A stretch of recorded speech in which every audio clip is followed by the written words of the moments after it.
Praise the Lord. प्रभु के नाम की स्तुति हो। एक और बार परमेश्वर के भवन में आप सबका स्वागत है। कौन हमारे बीच में है? कोई पहली बार आज? ओके, एक परिवार हमारे बीच नया है, तालियों के साथ स्वागत करेंगे। या और कोई? हाँ, वहाँ पर एक बहन, आपका भी हम स्वागत करते हैं।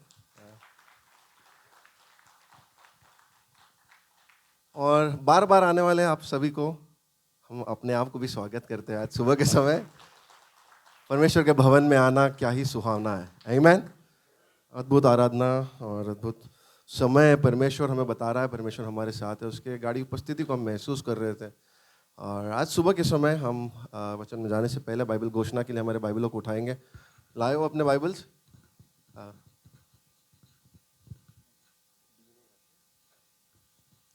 या हमारे बाइबल को उठाएंगे।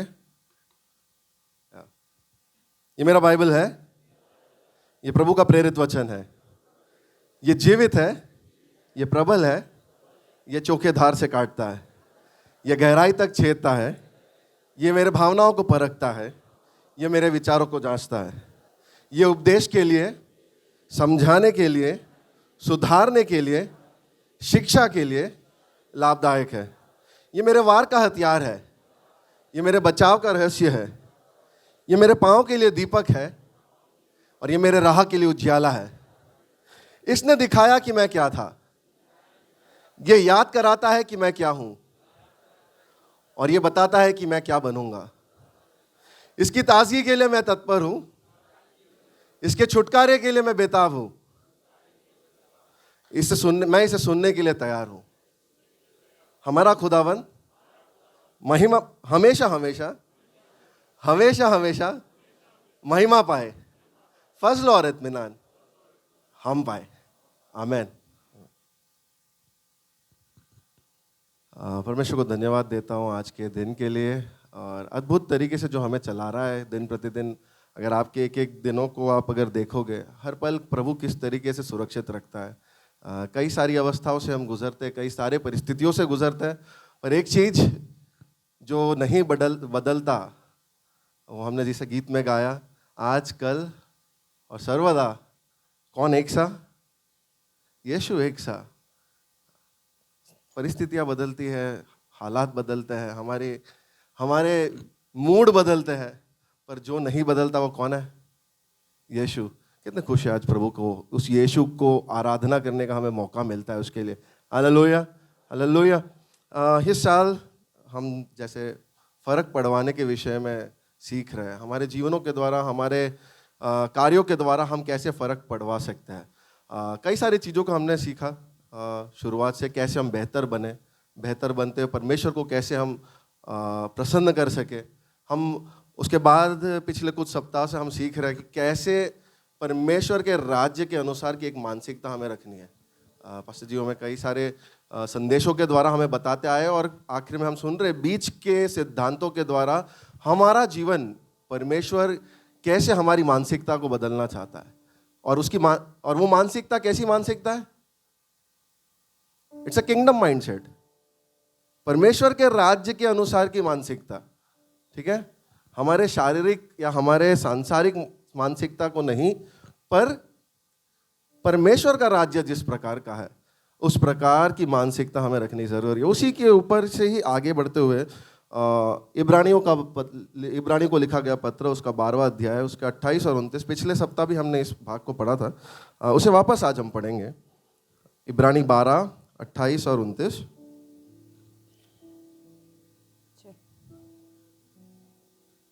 इस कारण हम इस राज्य को पाकर जो हिलने का नहीं कृतज्ञ हो और भक्ति और भय सहित परमेश्वर की ऐसी आराधना करे जिससे वह प्रसन्न होता है, क्योंकि हमारा परमेश्वर भस्म करने वाली आग है। जो राज्य परमेश्वर का राज्य है वो कैसा राज्य है? That cannot be shaken, जो हिलने का नहीं है, जो हिलाया नहीं जा सकता। पिछले सप्ताह मैंने जब इस भाग के पहले के भागों को बताया था तो मैंने कहा था कि सारी सृजी हुई सृष्टि एक दिन आएगा जब ये सब हिल जाएगी, सब नाश हो जाएगी, पर एक चीज जो नहीं हिलेगी वो है परमेश्वर का राज्य। और ऐसे एक राज्य के हकदार हैं हम, ऐसे एक राज्य के वारिस हैं हम, ऐसे एक राज्य को हमने पाया है। इब्रानियों का लेखक कहता है कि ऐसे एक राज्य को हमने पाया है। किन्होंने पाया है ऐसी राज्य को? हमने, जिन्होंने यीशु को अपनाया है, यीशु मसीह को अपनाया है, उसे अपना प्रभु बनाया है, वो हकदार बने हैं, वो इस राज्य के वारिस बने हैं, जो हिलने का नहीं है, जो कभी हिलेगा नहीं। भले कुछ भी हो जाए, ये राज्य कभी नहीं हिलेगा। और इसलिए लेखक क्या कहता है, कैसे बनो? कृतज्ञ हो। हमने पिछले सप्ताह सुना था, कृतज्ञ हो, धन्यवादी हो। और दूसरी बात वो क्या कहता है,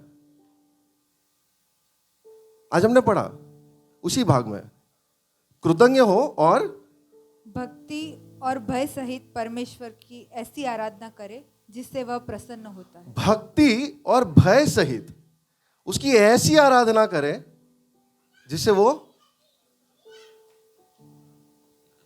आराधना कैसी करनी है? जिससे परमेश्वर प्रसन्न हो। और परमेश्वर अगर प्रसन्न होना है आराधना में, तो उसमें क्या होना जरूरी है? भक्ति और भय। इसी पिछले हफ्ते ने कृतज्ञ होने पर सीखा, आज हम सीख रहे हैं आराधना के ऊपर। हम इस भाग को और समझने के लिए, इस चीज को समझने के लिए उत्पत्ति के पुस्तक उसके 22वें अध्याय में जाएंगे। उत्पत्ति का पुस्तक 22वां अध्याय 1 से लेकर 14। मैं चाहता हूं आप अपने बाइबल निकालें और पढ़े इस भाग को। बहन भूमि हमारी मदद करेगी, पर साथ ही साथ आप भी पढ़ते जाना। थोड़ा बड़ा भाग है, 22वां अध्याय 1 से लेकर 14, लेकिन परमेश्वर का आशीष उसके वचन पढ़ने से आता है। आमीन। इन बातों के पश्चात ऐसा हुआ कि परमेश्वर ने अब्राम से यह कहकर उसकी परीक्षा की, हे अब्राहम। उसने कहा, देख मैं यहाँ हूँ।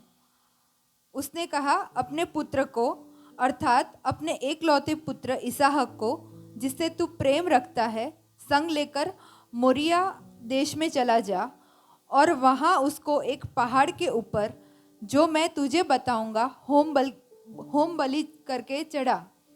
अतः अब्राहम सवेरे तड़के उठा और अपने गधे पर काठी कसकर अपने 2 सेवक और अपने पुत्र इसहाक को संग लिया और होम बलि के लिए लकड़ी चीर ली। तब निकलकर उस स्थान की ओर चला जिसकी चर्चा परमेश्वर ने उससे की थी। तीसरे दिन अब्राहम ने आंखें उठाकर उस स्थान को दूर से देखा और उसने अपने सेवकों से कहा, गधे के पास यहीं ठहरे रहो, यह लड़का और मैं वहां तक जाकर और दंडवत करके फिर तुम्हारे पास लौट आएंगे। तब अब्राहम ने होम बलि की लकड़ी ले अपने पुत्र इसहाक पर लादी और आग और छुरी को अपने हाथ में लिया और वे दोनों एक साथ चल पड़े। इसहाक ने अपने पिता अब्राहम से कहा, हे मेरे पिता। उसने कहा, हे मेरे पुत्र, क्या बात है? उसने कहा, देख आग और लकड़ी तो है, पर होम बलि के लिए भेड़ कहाँ है? अब्राहम ने कहा, हे मेरे पुत्र, परमेश्वर होम बलि की भेड़ का उपाय आप ही करेगा। और वे दोनों संग संग आगे चलते गए। जब वे उस स्थान को जिसे परमेश्वर ने उसको बताया था पहुंचे, तब अब्राहम ने वहां वेदी बनाकर लकड़ी को चुन चुन कर रखा और अपने पुत्र इसहाक को बांध कर वेदी पर की लकड़ी के ऊपर रख दिया। फिर अब्राहम ने हाथ बढ़ाकर छुरी को ले लिया कि अपने पुत्र को बलि करे।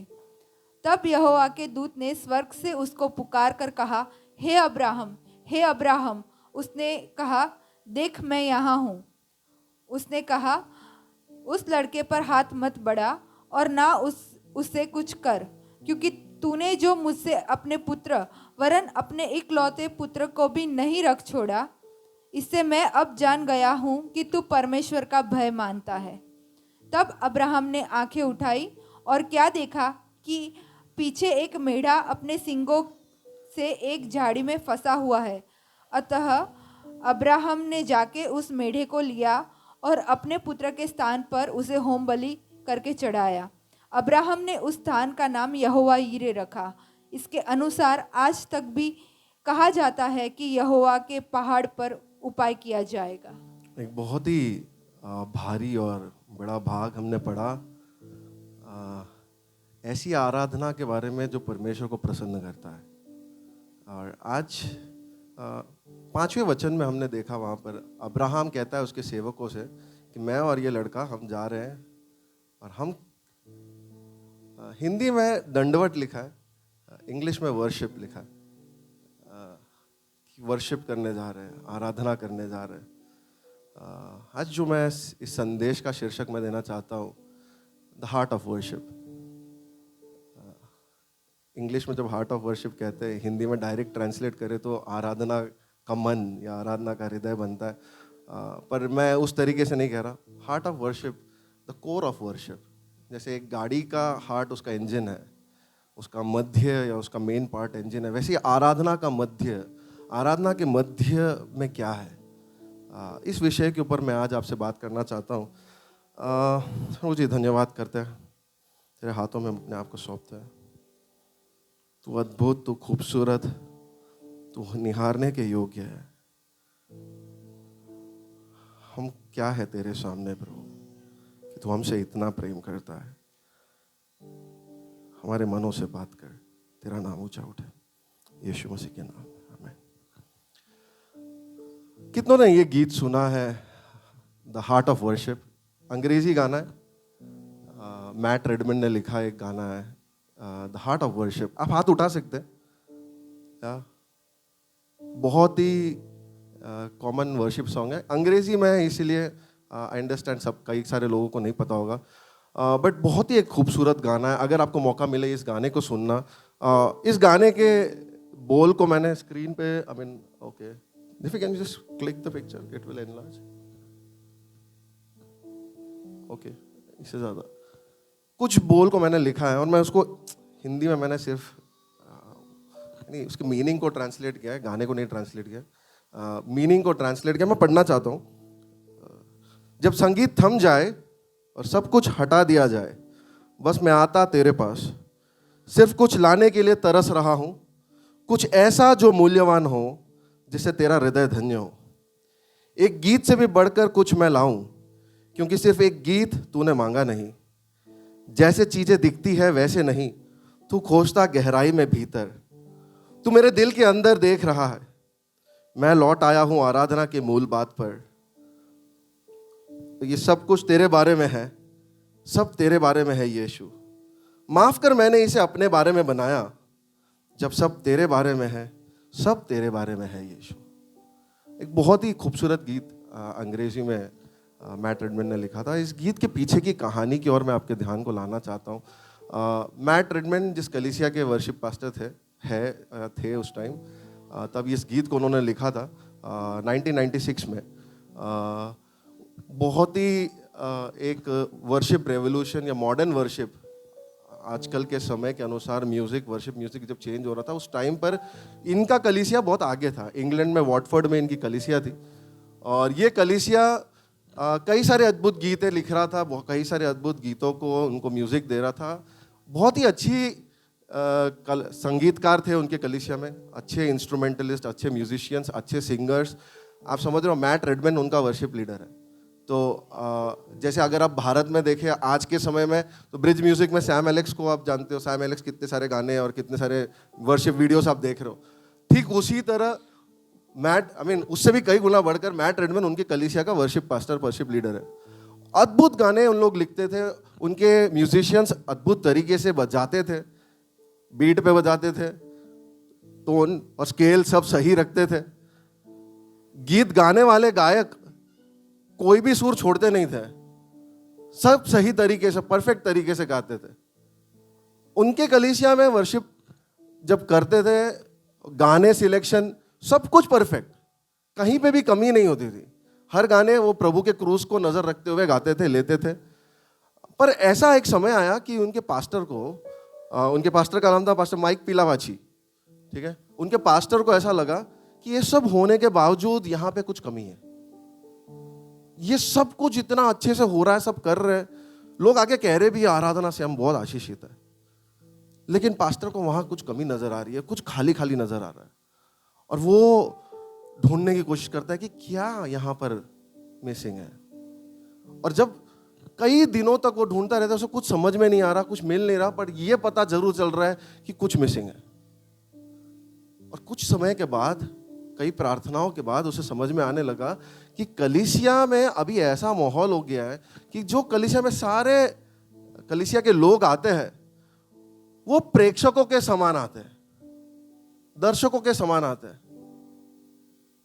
और जब आराधना चल रही होती तो उनका नजर आराधना लीड करने वालों के गीतों के गाने के स्टाइल पर है, कैसे गीत ले रहे उस पर है, कैसे वो बजा रहे उस पर है। मजा आया, बहुत अच्छा बजाया, बहुत अच्छा मजा आया आज। लेकिन उनका ध्यान, उनका जो टीम है जिस तरीके से बजा रहा है उस पर था, सब कुछ जिस तरह गा रहा है उस पर था। ये दर्शक के समान कलीसिया के लोग, आराधना में पार्टिसिपेंट्स या परफॉर्मर्स, वर्शिप टीम। कुछ गड़बड़ लग रहा है आपको? पास्टर माइक को लगा, क्योंकि आराधना में हम सब एक साथ भागीदार है आराधना करने में। और प्रेक्षक या दर्शक अगर इसमें एक कोई है तो कौन है? परमेश्वर, ये प्रभु यीशु। तो यानी जब कलीसिया के लोग आकर दर्शक की तरह बैठते हैं तो हम किसके स्थान पर बैठ रहे हैं? पास्टर माइक को ये खटका, और जब ये एहसास हुआ, उन्होंने कलीसिया को याद दिलाया और बताया उनको, पुराने नियम में जब लोग आराधना करने के लिए आते थे तो खाली हाथ नहीं आते थे। आपको पता है, वो अपने साथ बलिदान के लिए एक मेमने को या एक पक्षी को, ना किसी को कुछ लेकर आते थे। आराधना के टाइम कुछ लेकर उस कलीसिया में वो आते थे।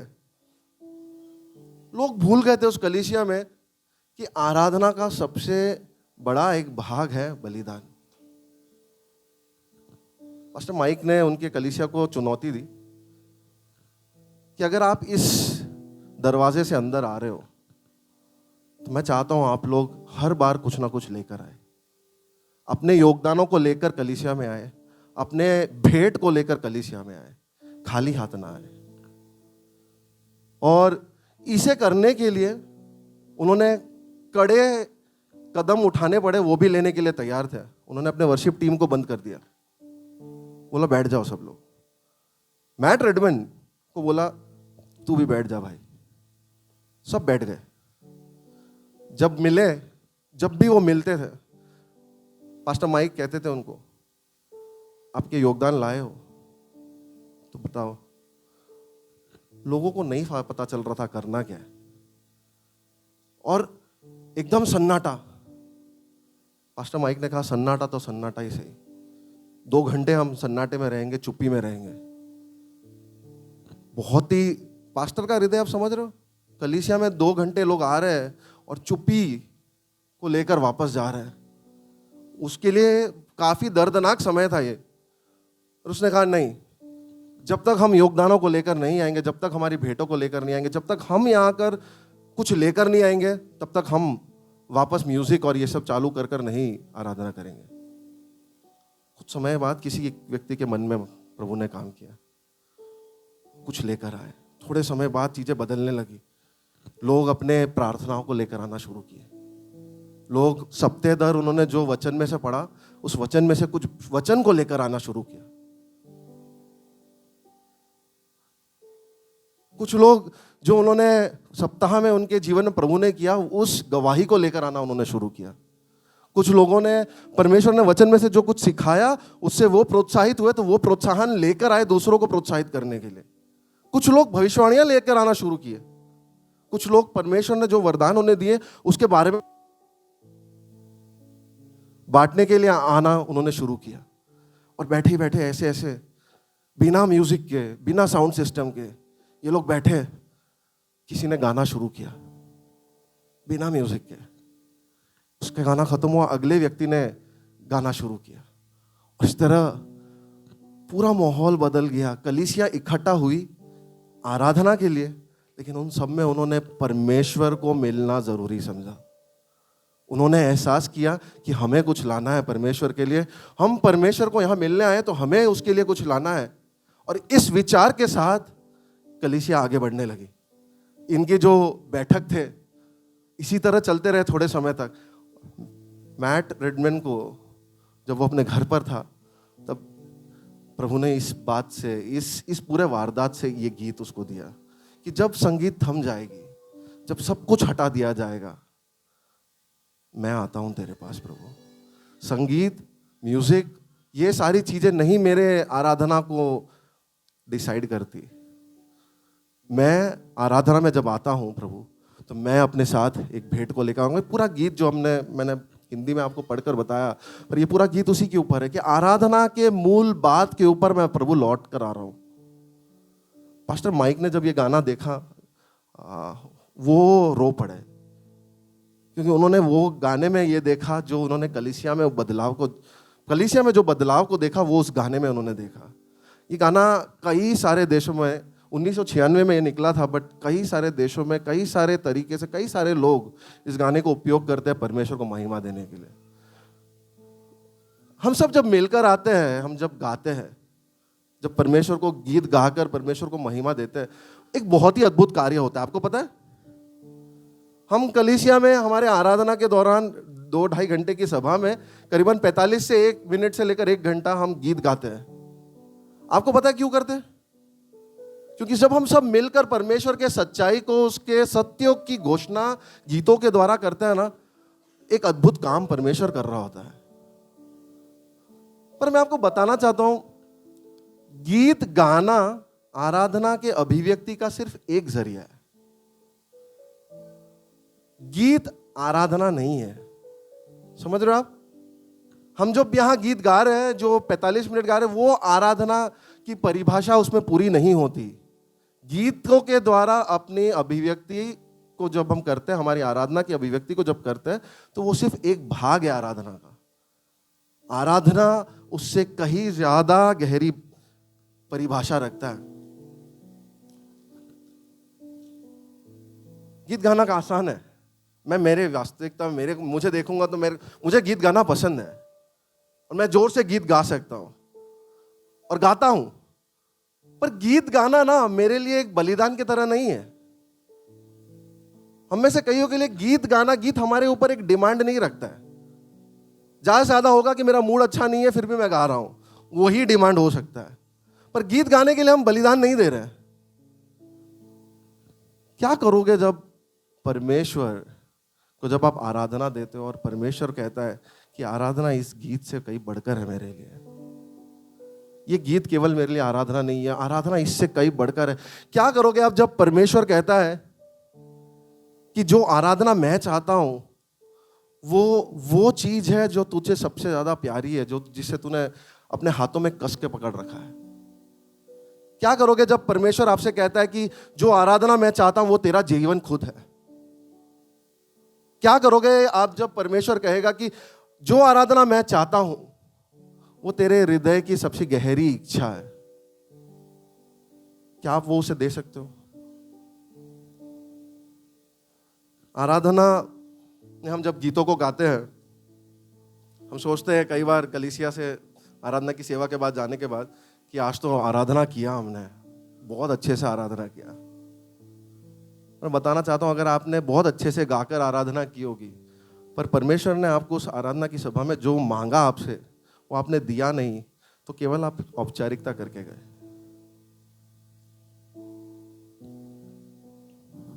आराधना गीत से बढ़कर है, उसका गहराई कई नीचे तक जाता है। जब परमेश्वर उसके मूल बातों पर अगर जाएंगे, तो परमेश्वर आराधना में हमसे एक मांग रख रहा है कि हम सबसे ज्यादा जो चाहते हैं, क्या उसे देने के लिए हमारे हाथ खोलने के लिए तैयार है? सिर्फ संडे को यहाँ आकर गीत गाकर जाना ही नहीं, पर सोमवार, मंगलवार, बुधवार, गुरुवार, शुक्रवार, शनिवार जब हमारे जीवन को जीते, तो क्या ये हाथ जिन चीजों को कसकर पकड़े हैं, क्या खुलते हैं उसे देने के लिए? आज जिस भाग को हमने पढ़ा, उत्पत्ति 22 का, वो आराधना के मध्य की बातों के ऊपर, आराधना के मूल बातों के ऊपर हमारे ध्यान को खींच रहा है। और इसमें से हम कुछ मनन करेंगे और समझेंगे। इस भाग को जब हम देखें, उत्पत्ति 22वां अध्याय, मैं देख रहा था, मेरा ध्यान इसके लिए सबसे ज़्यादा खींचा क्योंकि इब्रानी 12 के 28-29 में हम देखते हैं परमेश्वर मांग रहा है ऐसी आराधना जो भय और भक्ति सहित परमेश्वर को प्रसन्न करने वाली आराधना।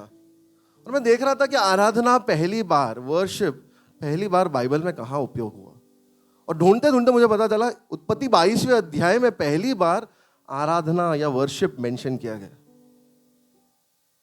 और जब मैंने भाग को पढ़ा मेरे को लगा कि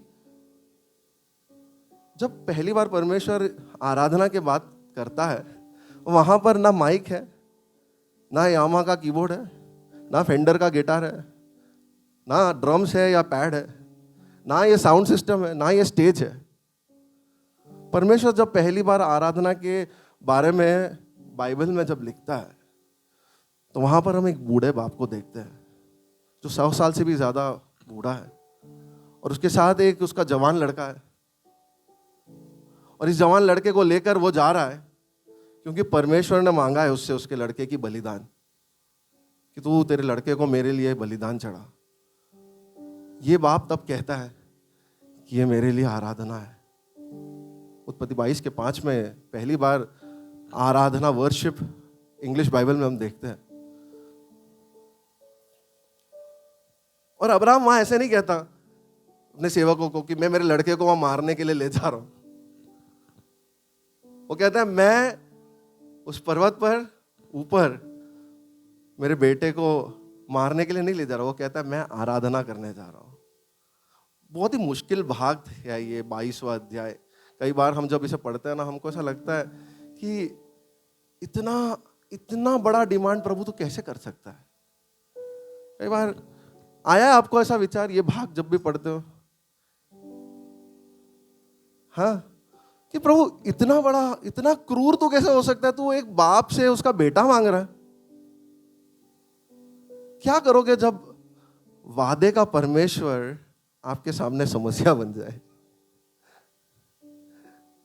When the God of promise seems to be the problem. क्या करोगे जब जिस परमेश्वर ने वादा दिया था, वादा देने वाला परमेश्वर अब आपके सामने आपकी समस्या बनकर खड़ा है? क्यों कह रहा हूं ये समस्या बनकर खड़ा? क्योंकि अब्राहम यहां जो फेस कर रहा है वो एक अजीब और गरीब परिस्थिति है। क्योंकि यहां पर परमेश्वर उसके बेटे को मांग रहा है ना। अगर शैतान उसके बेटे को मांग रहा होता तो हम सबके पास अब्राहम को सिखाने के लिए कुछ ना कुछ होता है ना। हम कहते हैं अब्राहम ये तेरे खिलाफ वार है, प्रेयर टीम को जल्दी मैसेज भेज, और तू खुद भी मध्यस्थी कर, हम भी मध्यस्थी कर रहे हैं तेरे लिए। हम मध्यस्थी करेंगे, हम सब उपवास में उतरेंगे, तेरे बेटे को ऐसे हम शैतान को नहीं देंगे। शैतान से लड़ने के लिए हमें पता है क्या करना है। पर क्या करोगे जब शैतान नहीं आपके सामने है लेकिन परमेश्वर आपके सामने है और वो आपसे मांग रहा है? मुश्किल परिस्थिति अब्राहम के लिए। और मैं सोच रहा था कि ऐसी परिस्थिति यीशु के साथ भी हुआ। यीशु के साथ जब वो बपतिस्मा लेने के बाद 40 दिन और 40 रात के उपवास के बाद उसका फाइट होता है शैतान के साथ, उसका आमना सामना होता है शैतान के साथ। और इस भाग को मैं दूसरे एक भाग के साथ देख रहा था गतसमने के बगीचे में, जहां पर यीशु परमेश्वर का सामना कर रहा है, पिता परमेश्वर का। जब 40 दिन के उपवास के बाद शैतान का सामना जब यीशु कहता है, यीशु भूखा है, ठीक है, दोनों परिस्थिति में यीशु थका हुआ हालत में है, यीशु बहुत थके हुए हालत में है। पहली बार जब शैतान के साथ आमना सामना है, जब वो उसके सामने प्रलोभन करके लेकर, आप देख रहे हो शैतान के वार को, इतना स्पेसिफिक वार है। सोच समझकर, चालाक होकर, भूखे यीशु के सामने आकर उसको कहता है तू इन पत्थरों को कह रोटी बन जाए, ये रोटी बन जाएगी। यीशु क्या कहता है? क्या था यीशु का जवाब? मनुष्य केवल रोटी से नहीं जीता लेकिन हर शब्द जो परमेश्वर के मुख से निकलता है। यीशु ने उसके सामने परमेश्वर के वचन को दिया। उसके बाद उसके प्रलोभन चालू रहे, यीशु हर प्रलोभन का ईंट का जवाब पत्थर से दे रहा था। कई बार हमारे जीवन में प्रलोभन आते हैं तो हम इच्छा शक्ति के साथ लड़ने की कोशिश करते हैं। हम हारते हैं इसके लिए, क्योंकि इच्छा तो ऑलरेडी उस शैतान के साथ ही है। और इसलिए हम इच्छा शक्ति के वजह से, इच्छा शक्ति के साथ, विल पावर के साथ जब भी हम कोशिश करते हैं ना प्रलोभन को लड़ने के लिए, हम हारते हैं। और इसलिए हमें वचन सीखना जरूरी है। यीशु वर्ड पावर के साथ है, वचन की शक्ति के साथ आया, और हम में से कई लोग वचन नहीं सीखते, और इसलिए जब प्रलोभन आता है तो हम वचन का उपयोग करना भूल जाते हैं। तो यीशु बताता है शैतान का सामना कैसे कर सकते हैं, वचन के सामर्थ्य से। पर जब गत्सेमने की वाटिका में जब परमेश्वर का आमना सामना किया यीशु ने, पिता परमेश्वर के सामने जब वो खड़ा और थका है, वो उसके सामने कहता है, प्रभु पिता अगर हो सके तो ये मेरे सामने से हटा दे। पर लेकिन उसके बाद वो कहता है कि लेकिन मेरी इच्छा नहीं प्रभु, तेरी इच्छा पूरी हो। ऐसा कुछ जो हर विश्वासी को अपने जीवन में ये कहना पड़ता है जब परमेश्वर उसके सामने कुछ मांग रखता है कि मेरी इच्छा नहीं प्रभु, तेरी इच्छा पूरी हो। यीशु को जो अपनाए लोग हैं ना, हम लोगों के लिए सबसे बड़ा चैलेंज, हमारा चुनौती है ना, शैतान से भी ज्यादा ऐसी परिस्थितियों में। हम सोचते हैं यीशु हमें आशीष दे रहा है, हमने यीशु को अपनाया, वो हमें चंगाई दे रहा है, हमें आशीष दे रहा है, वो हमें तरक्की देगा, हमें अच्छी नौकरी देगा, अच्छा घर देगा, हमारे जीवन को बदल दिया उसने। हम सबकी कई बार बदलाव को लेकर हमारा नजरिया ऐसा है कि यीशु के पीछे आने से ये सब चीजें मिलेगी। पर मैं पूछना चाहता हूं आपसे, क्या ये सब मिलने से आपके अंदर आपका चरित्र बदलेगा? क्या ये सब करने से आपके अंदर एक एंड्योरेंस या एक सहन करने की या धीरज रखने की क्षमता आ पाएगी? नहीं। और इसलिए कई बार परमेश्वर हमें पीड़ाओं से ले जाता है। परमेश्वर का जब हम सामना करते हैं, जब हम पीड़ाओं से गुजरते हैं, वो हमसे ऐसा कुछ मांगेगा जो हमें देना सबसे ज्यादा मुश्किल है। अब्राहम से वो यहां वही करता है। वो कहता है तेरे बेटे को, तेरे इकलौते पुत्र को जिससे तू सबसे ज्यादा प्यार करता है, उसे तू मुझे दे सकता है क्या? अब्राहम के लिए इतना मुश्किल समय है ये, क्योंकि उसको ये जो बेटा मिला है ना, कई वर्षों के बाद मिला है। 75 साल तक उसको और उसकी पत्नी को बच्चे नहीं थे, बुजुर्ग हो गए। कई सारे लोगों से सुना होगा, कई सारे लोगों के ताने सुने होंगे, कई अरसों तक उन्होंने बाट देखी, कुछ नहीं हुआ। 75 साल में जब अब्राहम 75 साल का हुआ, तब परमेश्वर उसे कहता है, वादा देता है कि मैं तुझे एक संतान दूंगा और एक बड़ा राज्य तुझे बनाऊंगा।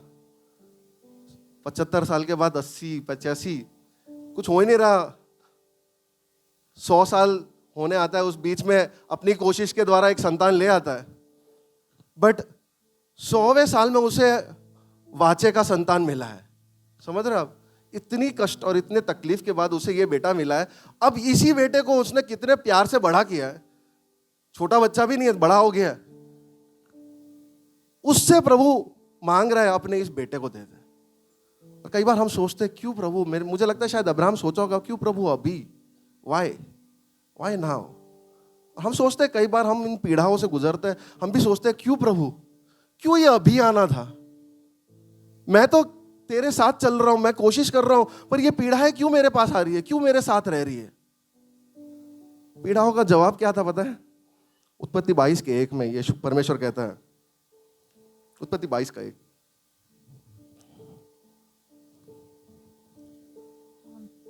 इन बातों के पश्चात ऐसा हुआ कि परमेश्वर ने अब्राहम से यह कहकर उसकी परीक्षा की। बस अब्राहम की क्या की परमेश्वर ने? Why now? क्यों? क्योंकि परमेश्वर परीक्षा ले रहा है। अब वापस हिंदी बाइबल ट्रांसलेशन है ना, परीक्षा लाकर रख दिया है, बट परीक्षा हिंदी बाइबल में जो टेस्ट है ना, उसको भी परीक्षा कहते हैं, प्रलोभन को भी परीक्षा कहते हैं। हिंदी बाइबल में, हिंदी ट्रांसलेशन में ऐसा है। और परमेश्वर हमारी परीक्षा लेता है तो मतलब परमेश्वर हमारा टेस्ट लेता है, वो हमें जांचता है, हमें परखता है। ठीक है? दूसरी जो परीक्षा प्रलोभन वाला है वो परमेश्वर नहीं देता। क्लियर है ये? परमेश्वर टेस्ट लेता है, परमेश्वर प्रलोभन नहीं देता। याकूब का पुस्तक, उसका पुस्तक उसका पहला अध्याय उसका 13वां वचन। जब किसी की परीक्षा हो तो वह यह ना कहे कि मेरी परीक्षा परमेश्वर की ओर से होती है, क्योंकि ना तो बुरी बातों से परमेश्वर की परीक्षा हो सकती है और न वह किसी की परीक्षा आप करता है। देखा, परमेश्वर किसी की परीक्षा करता नहीं है। यह परीक्षा प्रलोभन वाली परीक्षा है, ठीक है। अब्राहम का जो परीक्षा है वो टेस्ट वाला परीक्षा है। परमेश्वर टेस्ट लेता है, परमेश्वर प्रलोभन नहीं करता है। टेस्ट और टेम्पटेशन, परखने वाला जो परीक्षा है और प्रलोभन वाला परीक्षा, उसमें फर्क समझना हमें बहुत जरूरी है। टेस्ट वाला परीक्षा कहां से आता है? परमेश्वर से। टेस्ट वाला परीक्षा। प्रलोभन वाला परीक्षा कहां से आता है? शैतान से। टेस्ट जो परमेश्वर लाता है आपके जीवन में, उसका एक स्पेसिफिक काम है, एक खास योजना है, ठीक है। एक खास मकसद है आपके जीवन में। आप जब परीक्षा, जो टेस्ट वाली परीक्षा से आप गुजरोगे ना, तो परमेश्वर एक खास मकसद उसमें से रखा है। प्रलोभन वाली परीक्षा जो है ना, वो परमेश्वर नहीं लाता, वो आपके अंदर की अभिलाषाओं से उत्पन्न होते। आपके अंदर जो अभिलाषाएं हैं उसके वजह से ये प्रलोभन आती है। याकूब का पुस्तक 1 का 14वां अध्याय कहता है, पढ़ेंगे नहीं, बट परीक्षा प्रलोभन वाली अभिलाषाओं से आती है। परीक्षा जो टेस्ट है, जो प्रभु से आती है, वो हमें हमारे अंदर से बेहतर चीजों को बाहर लाने के लिए। आप समझ रहे हो? हमारे अंदर के चरित्र के अंदर से जो बेहतर चीजें हैं, जिसे बांधनी है, बननी है, उसके लिए ये टेस्ट प्रभु की ओर से आता है। प्रलोभन जो आता है वो हमारे अंदर से हमारी बुराइयों को बाहर लेकर आने के लिए, जिससे पाप के फल दिखाई देते हैं। परीक्षा जब भी आती है, टेस्ट, आपको ऐसा लगेगा आपके साथ अन्याय हो रहा है, आपको ऐसा लगेगा ये अनरीजनेबल है, ये सही नहीं है प्रभु, मैं सही सब कुछ करता हूं फिर भी ये मेरे साथ क्यों हो रहा है। परमेश्वर से जो टेस्ट आती है ना, वो आपको ऐसा फील कराएगा कि ये अनरीजनेबल है, ये अनफेयर है, ये अन्याय है प्रभु। लेकिन प्रलोभन के द्वारा जो परीक्षा आती है ना, वो लॉजिकल है, क्योंकि आपके काम, आपकी अभिलाषा ऐसी है, तो ये सब आनी है। समझ रहे हो? परीक्षा जो टेस्ट परमेश्वर से आती है ना, वो हर विश्वासी के लिए यूनिक है। हर विश्वासी के, मेरे जो टेस्ट है ना और आपके टेस्ट में फर्क होगा, आपके टेस्ट और किसी और के टेस्ट में फर्क होगा। हम सब सेम टेस्ट में से नहीं जाते हैं। प्रभु जानता है हमारे अंदर से कौन सी चीज को बेहतर करना है, उसके अनुसार वो हमारे जीवन में वैसे टेस्ट लाता है। इसलिए आप कलीसिया में हर व्यक्ति को सेम टेस्ट में से जाते नहीं देखोगे। लेकिन प्रलोभन जो बाहर लाता है वो कॉमन है, सारे विश्वासियों के लिए कॉमन है। पाप और पाप के अनुसार की चीज है, वो सारे विश्वासी उन चीजों के साथ जूझते हैं। वो सिमिलर है प्रलोभन के द्वारा जो आती है चीज है। क्यों परमेश्वर टेस्ट करता है? परमेश्वर इसके लिए हमारी टेस्ट लेता है ताकि वो, जब हम यीशु को अपनाते हैं ना, तो हमने एक स्कूल में एडमिशन लिया। जिस दिन हम यीशु को अपनाते हैं उस दिन हमारे एक स्कूल में भर्ती होता है। उस स्कूल का नाम है विश्वास का स्कूल। अब जब विश्वास के स्कूल में हो तो क्या टेस्ट होगा? विश्वास टेस्ट होगा। विश्वास को टेस्ट करना क्यों जरूरी है? कि पता चले कि ये कितना आग में चांदी है या सोना। मेरा विश्वास परखा जाएगा आग में, जैसे चांदी और सोना, उसको परखना जरूरी है। जब आप उसको टेस्ट करोगे तब पता चलेगा कि इसको अप्रूव कर सकते कि नहीं, ये सच में भरोसे रखने वाला विश्वास है कि नहीं। और वो इसलिए भी टेस्ट करता है, जैसे मैंने कहा कि हमारे अंदर, हमारे चरित्र के अंदर की चीजों में सुधार लाने, हमारे चरित्र को बदलने, उसे सिद्ध करने के लिए प्रभु टेस्ट लेकर आता है। प्रभु प्रलोभन नहीं लाता, प्रभु हमारा टेस्ट लेता है। हम लोग कई बार जब टेस्ट आता है ना, हम हिल जाते हैं, हम सोचते हैं, हम डरने लगते हैं, डगमगाने लगते हैं, हम हिलने लगते हैं। पर मैं आपके ध्यान को आपके स्कूल के साथ जोड़ना चाहता हूँ। आपको याद है आप जब स्कूल जाते हो, फर्स्ट डे जब आपका साल स्कूल शुरू होता है, आप सब स्कूल गए हो, राइट? आपको याद है ना? हमारे बच्चे अब स्कूल जाते हैं, पर जो बड़े हैं आप सब स्कूल जा चुके हो। पहले दिन स्कूल में परीक्षा होती है, टेस्ट होता है। टीचर्स हैं यहां पर, आप टेस्ट लेते हो फर्स्ट डे? क्यों नहीं लेते? अभी तो आए। अगर पहले दिन कोई टीचर टेस्ट लेता है वो दुष्ट टीचर है। पहले दिन टेस्ट, जब हमने कुछ पढ़ाया ही नहीं है, जब टीचर ने कुछ सिखाया ही नहीं है, तो किस चीज का टेस्ट, राइट?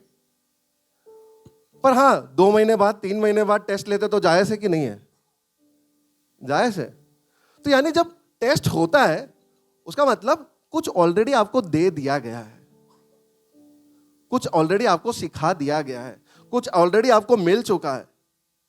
मैं आपको इसीलिए ये बता रहा हूं कि आज अगर आप जीवन में, आपके जीवन में टेस्ट वाली परीक्षा से गुजर रहे हो, तो आप हार मत मानना, आप निराश मत होना, क्योंकि परमेश्वर अगर आपका टेस्ट ले रहा है ना, अगर संसार के टीचर इतने दुष्ट नहीं है तो परमेश्वर ऐसा कर सकता है क्या कि बिना हमें सिखाए, बिना हमें दिए कुछ हमें टेस्ट लेगा? नहीं। परमेश्वर अगर आपको टेस्ट में से ले जा रहा है आज, उसका मतलब उसने आपको ऑलरेडी दे दिया है वो सामर्थ जिसकी आपको जरूरत है इस टेस्ट में पास होने के लिए। यानी टेस्ट है ना, हमको ना हिम्मत बांधना इसलिए जरूरी है टेस्ट में, क्योंकि हमको पता है हम विजयी ऑलरेडी है। आधे टाइम टेंशन क्यों होता है टेस्ट में हमको? कि हम फेल हो जाएंगे, मैंने जो पढ़ा है वो मेरे को याद नहीं आया तो हम वो फेल होने के डर के वजह से टेस्ट में भयभीत होकर जाते हैं। पर आपको पता है पास होने वाले हो तो आपके रवैये में बदलाव आएगा। परमेश्वर आपके लिए टेस्ट लाता है ना, उसका मतलब वो जानता है कि आप इसमें से निकल जाओगे। अगर नहीं निकलोगे ना तो अभी वो आपको है ना, आप पर भरोसा रखता है। परमेश्वर की ओर से एक कॉम्प्लीमेंट है अगर आपके जीवन में प्रभु टेस्ट दे रहा है तो, क्योंकि प्रभु को पता है कि मेरा बेटा इसको झेल लेगा। और वो टेस्ट लिखना जरूरी इसलिए भी है क्योंकि वो पास करके आप अगले क्लास में जाओगे। हमारे विश्वास के जीवन में हर बार हम फर्स्ट स्टैंडर्ड में बैठे रह सकते हैं क्या? फर्स्ट से सेकंड में जाना जरूरी है, सेकंड से थर्ड, थर्ड से फोर्थ, फोर्थ से फिफ्थ। पर पता नहीं हम लोग को क्यों हमेशा फर्स्ट में रहना पसंद है, क्योंकि जैसे ही टेस्ट आता है हम डर जाते हैं, हम रुक जाते हैं। अब्राहम को परमेश्वर ने इस टेस्ट के लिए ऑलरेडी अनुग्रह दिया हुआ है। आप जब अब्राहम के जीवन को देखोगे ना, ये जो टेस्ट है उसका पहला टेस्ट नहीं है। आज जो 22वें अध्याय में हम जो टेस्ट पढ़े उसके जीवन का सबसे बड़ा टेस्ट है, पर ये उसका फर्स्ट टेस्ट नहीं है। अब्राहम को परमेश्वर कई सारे ऐसे टेस्ट से ले गया है। पहला टेस्ट जब उत्पत्ति 12 में हम देखते हैं, जब उसको अपने परिवार से अलग होने के लिए कहता है और बोलता है निकल। उत्पत्ति 12 में ये परमेश्वर कहता है कि अब्राहम चल निकल, मैं तुझे एक देश दिखाना चाहता हूं, वहां तुझे ले जाना चाहता हूं। और अब्राहम के साथ परमेश्वर यही करता है, मैं तुझे दिखाऊंगा, इसे दिखाऊंगा बोल के छोड़ देता है। अब्राहम ने कभी देखा ही नहीं है। देखने से पहले प्रभु पहले बोलता है कि मैं तुझे दिखाऊंगा, चल। पहले टेस्ट में अब्राहम अपने घर परिवार सबको छोड़कर निकलने बोलता है, हाँ प्रभु ऐसे भी मुझे पसंद नहीं है लोग। निकल पड़ता है। हमें उसका ओबीडियंस ऐसा है, उसका आज्ञाकारिता ऐसा है कि प्रभु ने बोला चल निकल, अगले दिन निकल गया वो सब कुछ लेकर। पहला टेस्ट पास हुआ, अगले टेस्ट में गया। जब वो वहां से निकल कर जाता है अगली एक जगह, नेगेव करके एक जगह, दूसरा टेस्ट का सामना करता है। वहां पर एक बड़ी अकाल आती है। बड़े अकाल के समय में वहां पर खाना खत्म। अब्राहम सोचता है अब करे क्या? तो अब्राहम अपनी पत्नी सारा उनको लेकर वो सोचता है हम मिस्र में जाते हैं, इजिप्ट में जाएंगे, वहां पर अकाल का प्रॉब्लम नहीं है, वहां हमको खाना मिल जाएगा। पर अब्राहम को डर लग रहा है कि यार सारा बहुत सुंदर है और इजिप्ट में अगर हम पहुंचे, मेरी बीवी सुंदर है देखकर, अगर उन्होंने मुझे मार दिया तो कहता है हम उनको झूठ कहेंगे कि तू मेरी बहन है और तू बहन मेरी है तो मेरे को सारे फायदे वहां मिलेंगे। फेल हो जाता है वो टेस्ट। दूसरा टेस्ट फेल, तीसरा टेस्ट लूत के साथ। उत्पत्ति 13 में, आई थिंक 13, उत्पत्ति 13 में जब अब्राहम जब घर से निकला था, उसके साथ साथ सारा के साथ और अपने संपत्ति और सब कुछ लेकर लूत को भी साथ में ले, लूत उसका चचेरा बेटा है, भतीजा, उसको लेकर निकलता है और लेकर लूत को लेकर आता है। लूत उसके साथ अब्राहम के सारे आशीषों में भागीदार है। लूत के लोग भी हैं, अब्राहम के लोग, उनके बीच में भयंकर लड़ाई होती है, उनके आदमियों के बीच में, और वहां पर समस्याओं का सामना करता है। तो परमेश्वर अब्राहम को अलग करने कहता है, लूत से अलग होने कहता है। अब जो लूत जिसको वो लेकर आया है, उसके बेटे समान है, उससे भी अलग होने के लिए परमेश्वर कहता है। वो लूत को जो जगह चाहिए लूत वो लेकर निकल जाता है। वो टेस्ट में अब्राहम पास होता है। कुछ रिश्तों को जहां छोड़ना पड़ता है वहां छोड़ने के लिए अब्राहम हाँ कहता है और वहां वो पास हो रहा है। चौथा टेस्ट, जो लूत सोदोम करके एक जगह में रहता था, वहां पर कुछ राजाओं ने वार किया और वहां वार करने के बाद वहां के लोगों को, सोदोम के लोगों को बंदी बनाकर ले गए, उनके सारी संपत्तियों को ले गए। अब्राहम जाता है लूत को बचाने के लिए, बचाकर आता है बाकी सारे राजाओं को हराकर। अब जब वो उसके पास सोदोम का राजा आता है और उसे कहता है मेरे लोग सारे मेरे को दे दे, तू सारे संपत्ति तू खुद रख ले। लालच का टेस्ट। अब्राहम वहां भी पास होता है और कहता है कि नहीं, मुझे ये संपत्ति नहीं चाहिए, मुझे ये संपत्ति नहीं चाहिए, मुझे जो भी कुछ दिया परमेश्वर ने दिया है। लालच का टेस्ट भी अब्राहम पास होता है। चौथा टेस्ट। पांचवा टेस्ट, राह देखने का टेस्ट, वेटिंग टेस्ट। अब्राहम को 75 साल की उम्र में परमेश्वर वादा देता है कि तुझे मैं संतान देने वाला हूं और जो एक बड़ा देश बनेगा। ये उत्पत्ति 16 में ये इसका विवरण। और वहां बाट जोते जोते ये दोनों थक गए और ऐसा कुछ करते हैं जो मेरे को समझ में नहीं आता, ऐसा कौन करता है। सारा अब्राहम को आकर कहती है कि प्रभु ने जो वादा किया ना, शायद आपके द्वारा आने के लिए होगा, तो एक काम करो, मेरी दासी के साथ आप रिश्ता बांधो और वो संतान के द्वारा हमारा परमेश्वर का वादा पूरा हो जाएगा। अब्राहम मान भी लेता है। हागर के साथ रिश्ता बांधने के बाद उन्हें एक संतान होता है, इश्माइल। बहुत बुरी तरह हारा ये टेस्ट, बहुत बुरी तरह पराजय हुआ अब्राहम। और कई बार हम भी ऐसे ही करते हैं। आपको पता है, बाट जोते जोते थक जाते हैं तो हम खुद इस्माइल लेकर आते हैं कि प्रभु ने हमसे वादा तो किया पर प्रभु को मदद की जरूरत होगी, थोड़ा धक्का मार देते हैं। हम करते हैं ऐसा। हम में से कई ऐसे इस्माइल नौकरियों में है, ऐसे जुगाड़ कर कर हमने नौकरियां अपनाई हैं। हम में से कई ऐसे रिश्तों में है। आप समझ रहे हो, परमेश्वर के वादा को पूरा करने के लिए हम परमेश्वर को मदद कर रहे हैं वादा पूरा करने के लिए। अब्राहम बहुत बुरी तरह हारा ये वाले टेस्ट में। ये पांचवा टेस्ट था, नहीं कई सारे टेस्ट में मैं पांचवा टेस्ट बता रहा हूं। इसे बुरी तरह हारा। इसके पहले एक और बार हारा था, पर यहां हारते वक्त भी परमेश्वर उसका हाथ नहीं छोड़ता। परमेश्वर का अनुग्रह उसके साथ अब भी है, क्योंकि परमेश्वर क्या कहता है, उसने जो वादा किया संतान है ना, वो तो अब्राहम को मिलता ही है। 100वें साल में जब अब्राहम 100 साल का होता है, तब इसहाक जो वादे का पुत्र है वो पैदा होता है।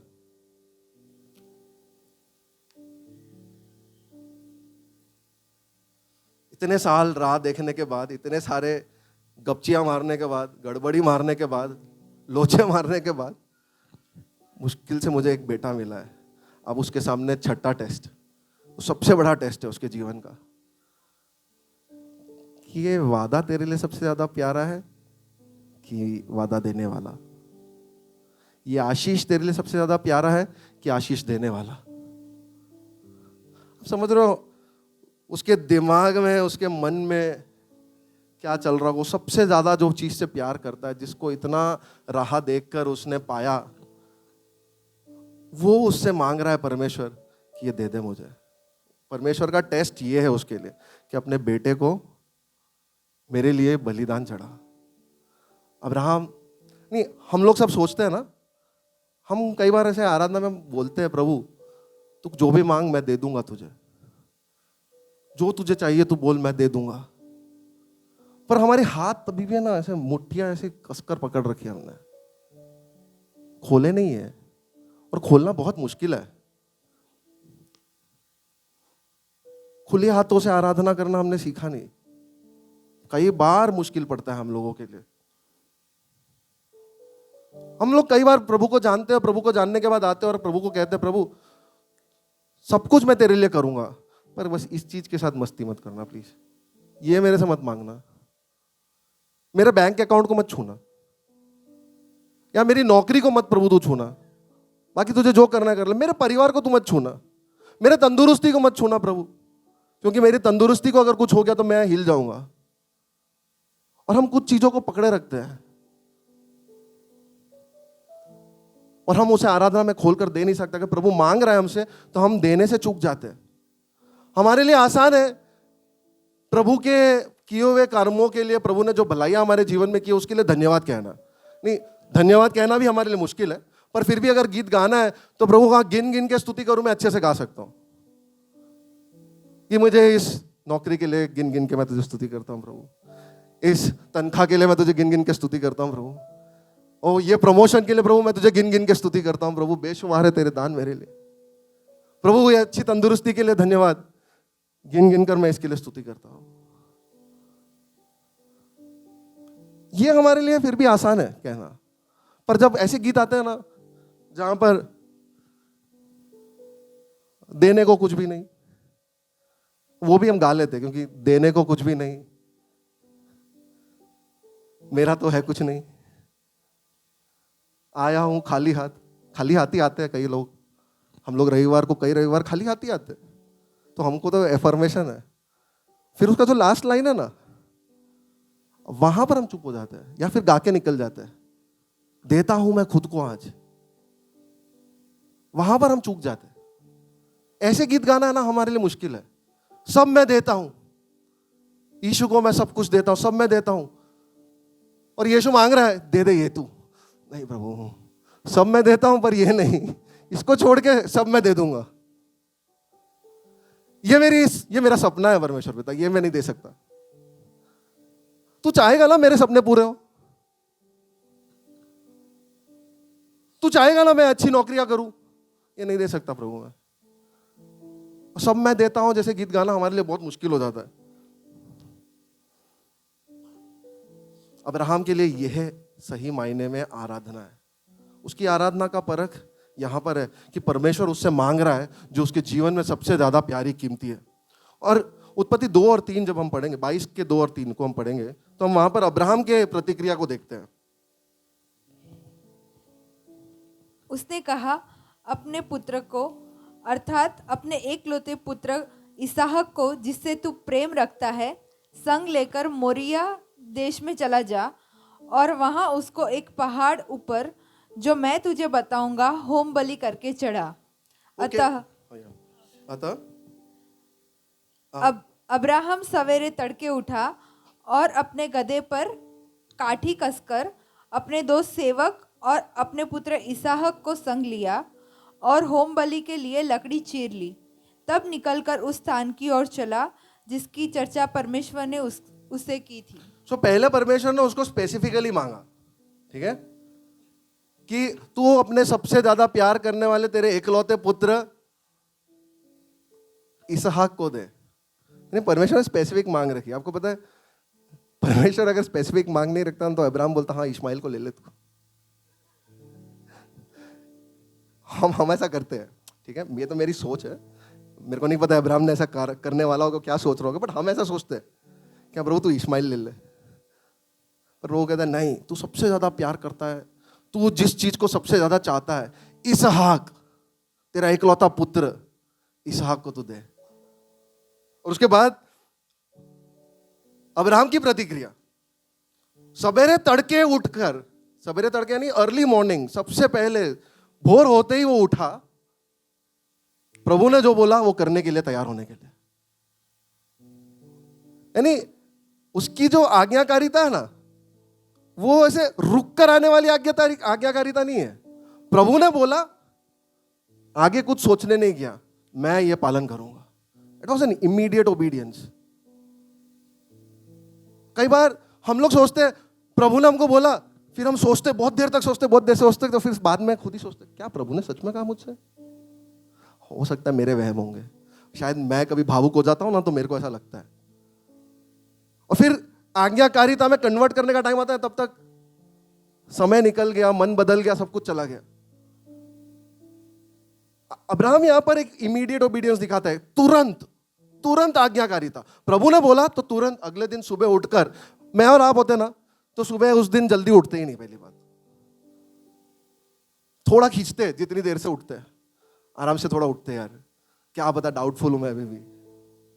पर अब्राहम इमीडिएट ओबीडियंस दिखाता है, और इमीडिएट ओबीडियंस तुरंत दिखाने वाले आज्ञाकारिता इसके लिए भी जरूरी है, क्योंकि अगर आप आज्ञाकारिता को डीले कर दोगे ना, उसको विलंब कर दोगे ना, तो वो अनाज्ञाकारिता जैसा है। क्योंकि बहुत प्रोबेबिलिटी है कि आप मिस कर दोगे, आप उसके इंपॉर्टेंस को, उसके महत्व को समझ ही नहीं पाओगे कि जो आपको करने प्रभु ने बुलाया है।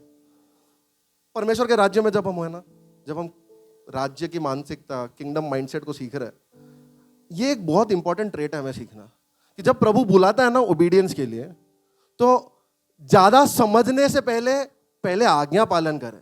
आज्ञा पालन कर कर निकलने के बाद प्रभु आपको समझ देगा उसके बारे में।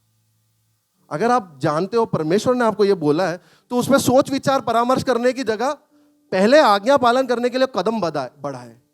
प्रभु उसके बाद आपको समझ देगा उसको फॉलो करने के लिए। अब्राहम की एक और खासियत जो है इसके ओबीडियंस में, कि वहां लिखा है 3 वचन में कि वह सुबह उठकर, जल्दी उठकर लकड़ियां चीरने लगा। और मुझे बहुत ही एक बल्ब जैसा मोमेंट था वहां पे, लेकिन बत्ती चमकी यार। वहां पर अब्राहम सुबह उठकर लकड़ी काटता है, क्योंकि उसको बलिदान के लिए लकड़ी चाहिए। कुछ वेद पंडित ऐसा कहते हैं, बाइबल के शास्त्र कहते हैं कि मोरिया पर्वत जहां पर है ना, वहां पर लकड़ियां इतनी नहीं मिलेगी जितना आपको बलिदान के लिए चाहिए। अब्राहम की आज्ञाकारिता इतनी अच्छी और इतनी गहरी कि उसने सोचा, अगर मुझे सैक्रिफाइस, मुझे बलिदान चढ़ाना है, तो मुझे लकड़ियों की जरूरत है, मैं लकड़ियां भी सुबह उठकर काटूंगा। कर सकता था कि मोरिया पहुंचने के बाद पता चला वहां लकड़ियां नहीं है, प्रभु देखो यहां लकड़ी भी नहीं है, अब तो मैं कैसे दूंगा, चलो वापस चलते हैं। कई बार हम करते हैं ऐसा। हम जब सुन रहे हैं ना, अपने आप को ही परखना जरूरी है, हमारे जीवन में हम ऐसा करते हैं, क्या करते हैं। प्रभु मैंने तो किया था, पर कोई आया ही नहीं। औपचारिकता। अब्राहम की आज्ञाकारिता इमीडिएट, तुरंत तो थी, पर एक गहरी आज्ञाकारिता थी। उसने देखा क्या जरूरत हो सकती है, उसकी तैयारी के साथ वो गया। 22 के 4 और 5 को हम पढ़ेंगे भूमि। 3 दिन अब्राहम ने आंखें उठाकर उस स्थान को दूर से देखा, और उसने अपने सेवकों से कहा, गदहे के पास यहीं ठहरे रहो, यह लड़का और मैं वहां तक जाकर और दंडवत कर फिर तुम्हारे पास लौट आएंगे। अब्राहम 3 दिन के एक सफर पर निकला है अब, ठीक है। कैसा सफर है ये? आज्ञाकारिता का एक सफर है। अब्राहम अपने बेटे के साथ निकला है, इकलौता बेटा जिसको प्रभु कहता है बलिदान। अब सोच सकते हो, कल्पना कर सकते हो उसके दिमाग में क्या क्या चल रहा होगा। जिस बच्चे को इतने प्यार से, इतने लाड से बड़ा किया, ये 3 दिन का सफर है। ऐसे भी नहीं कि चलो 1 घंटे में पहुंच जाए, 3 दिन तो बहुत सारा टाइम है, बहुत सारी चीजें सोचने के लिए। अब्राहम चलते जाता है। मैं अब्राहम की जगह, मेरे बच्चे, अगर मैं उसकी जगह होता तो मुझे नहीं समझ में आता मैं क्या किया होता, मेरे से नहीं हो पाता शायद। अब्राहम को प्रभु इसलिए शायद ये टेस्ट दे रहा है, और वो कहता है कि अपने बच्चे को, अपने बेटे को तू मेरे लिए बलिदान चढ़ा। अब्राहम 3 दिन तक सफर कर रहा है, समझ रहे हो?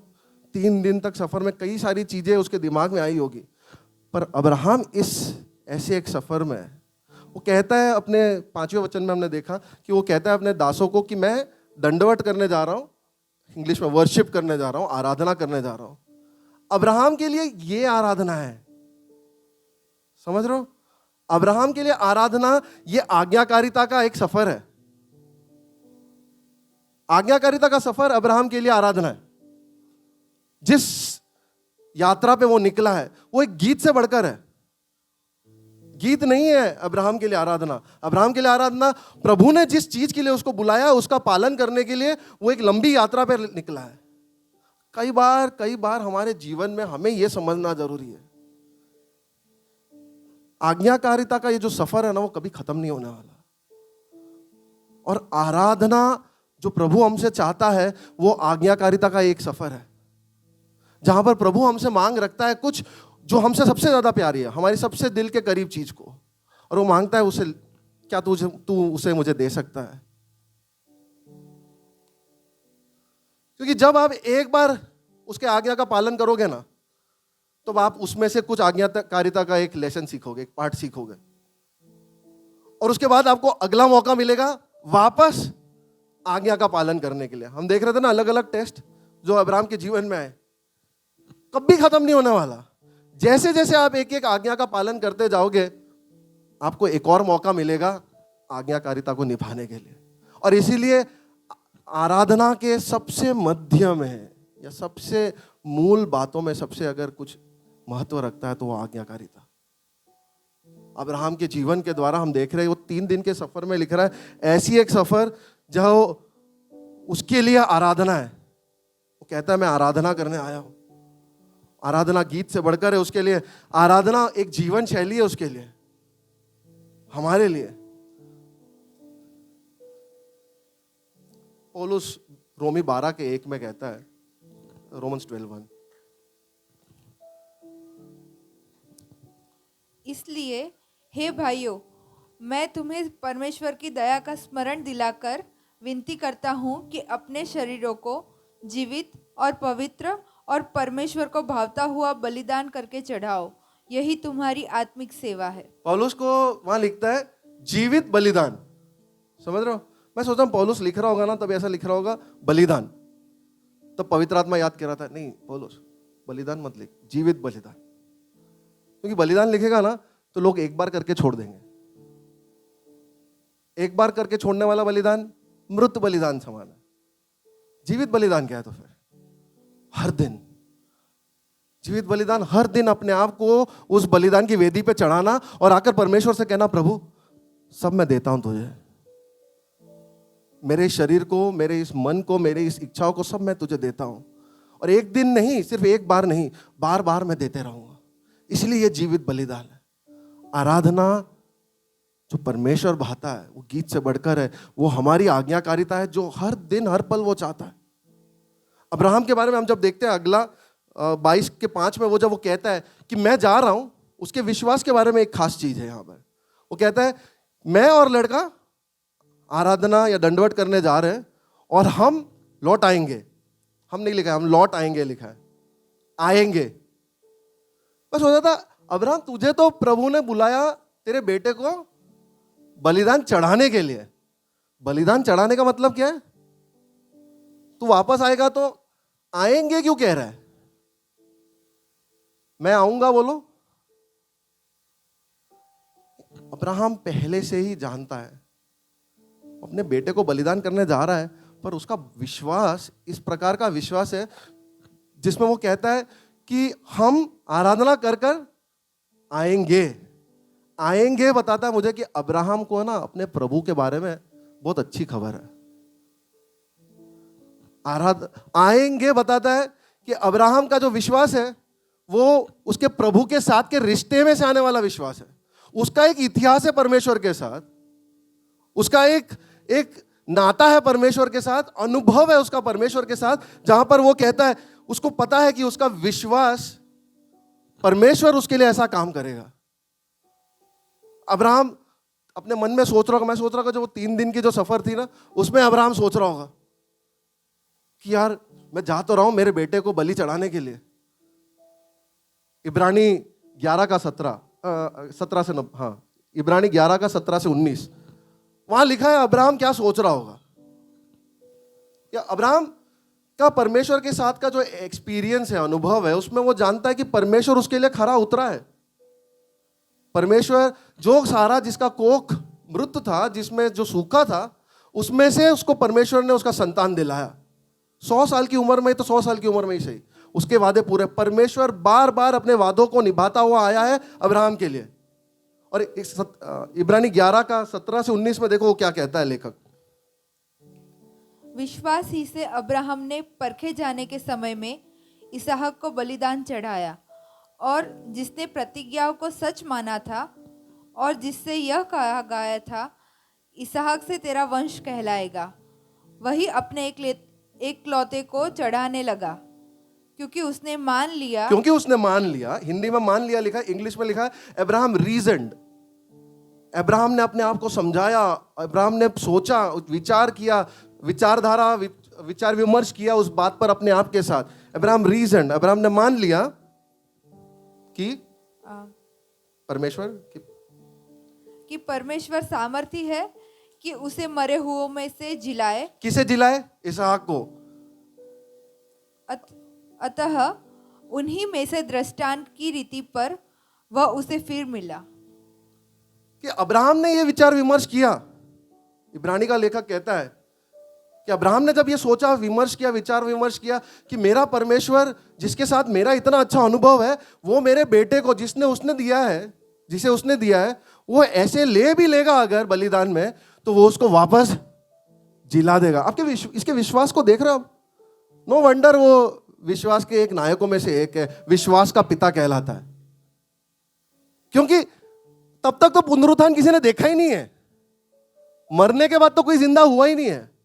और अब्राहम का विश्वास ऐसा है, एक रीजन्ड फेथ, ऐसा विचार और विश्वास वास्तविकता को देखते हुए, लेकिन परमेश्वर के अनुभव से, उसका परमेश्वर का जो चक्कर जाना ना, उस अनुभव से आया विश्वास है। ये इसका विश्वास है ना, थियोरेटिकल विश्वास नहीं है।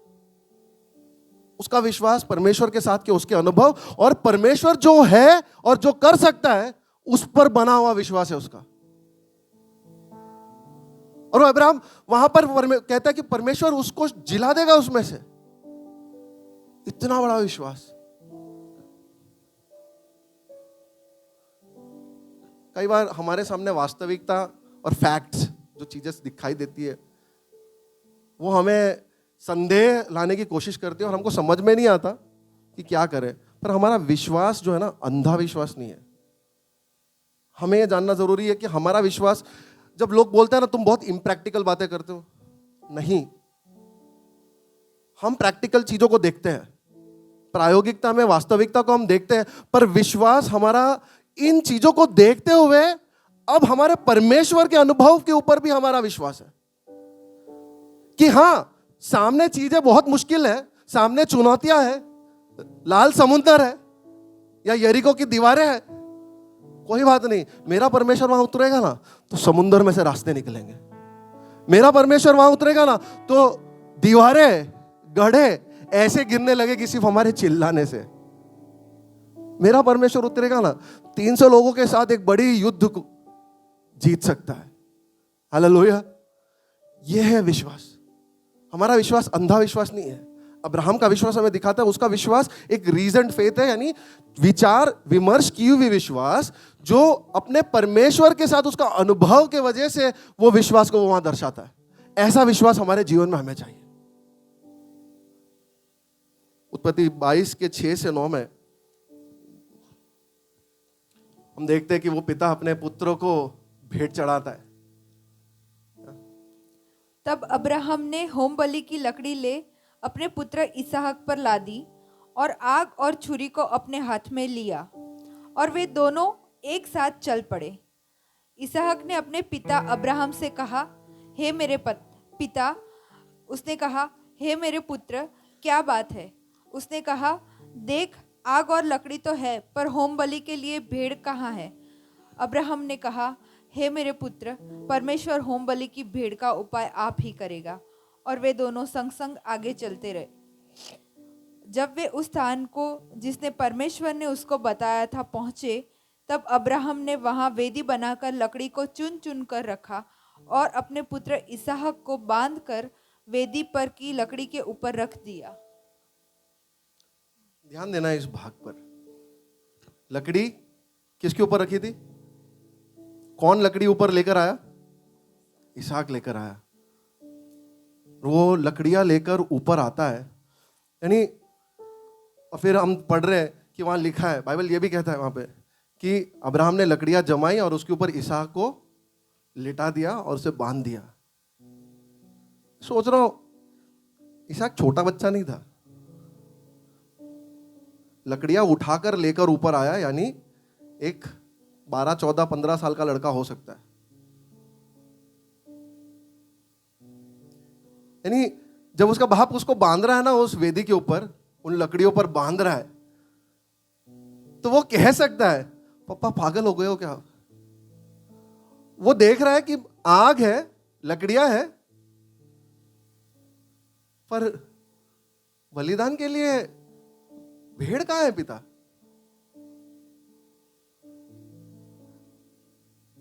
उसके पिता ने कहा कि उसका उपाय परमेश्वर करेगा।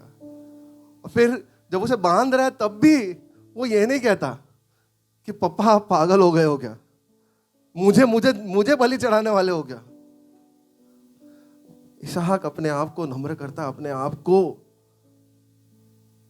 आत्मसमर्पण के साथ, ठीक है पापा तेरी इच्छा यह है तो ठीक है ऐसा हो, मैं नहीं हटूंगा इस वेदी पे से। आप देख रहे हो कुछ जाना पहचाना?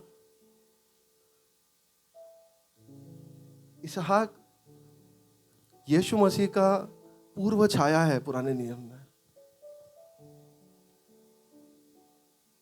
क्या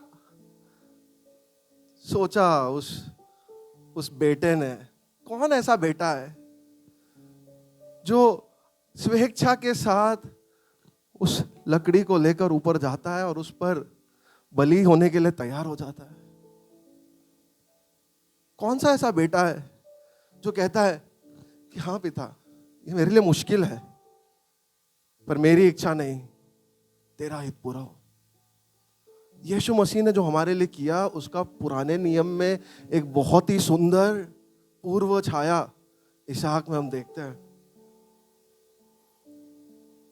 उसने अपने जान को क्रूस पर मेरे लिए और आपके लिए स्वेच्छा के साथ छोड़ दी। अब्राहम और इसहाक, इन दोनों को हम देखकर पिता परमेश्वर और पुत्र यीशु के एक सुंदर चित्र को भी देख रहे हैं। आपको पता है, हम कई बार पिता के प्रेम को देखते हैं संसार के लिए, क्योंकि पिता परमेश्वर ने जगत से इतना प्रेम किया, और हम पुत्र के प्रेम को देखते हैं कि क्योंकि उसने भी चाहा कि ये लोग बच जाए तो वो उस क्रूस पर चढ़ गया। पर पिता और पुत्र के प्रेम को है ना, सबसे बेस्ट ये अब्राहम और इसहाक की इस चाल में हम देखते हैं कि पिता एक भारी मन से अपने पुत्र को ले जा रहा है बलिदान के लिए, क्योंकि आज्ञाकारिता वो पूरा करना चाहता है, और पुत्र उसके लिए भयंकर है ये झेलना।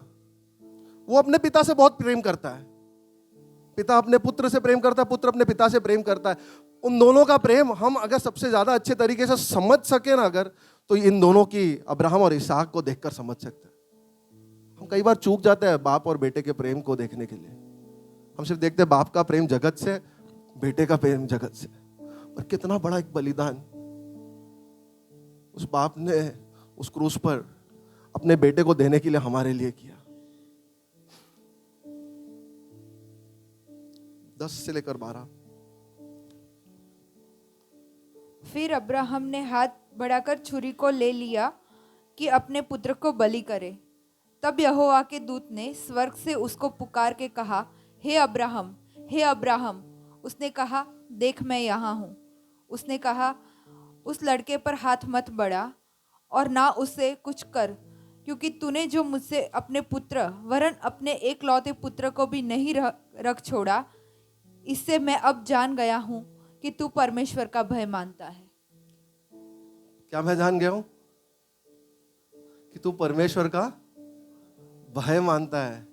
जब अब्राहम ने जिस चीज को परमेश्वर ने उससे मांगा, उस चीज को देने के लिए, संपूर्ण करने के लिए तैयार हो गया, जब चाकू उठाया, उस आज्ञाकारिता को पूरा करने के आखिरी पड़ाव में परमेश्वर रोकता है, परमेश्वर का दूत रोकता है और कहता है, देख मैंने तेरे भय, तेरे भक्ति को देखा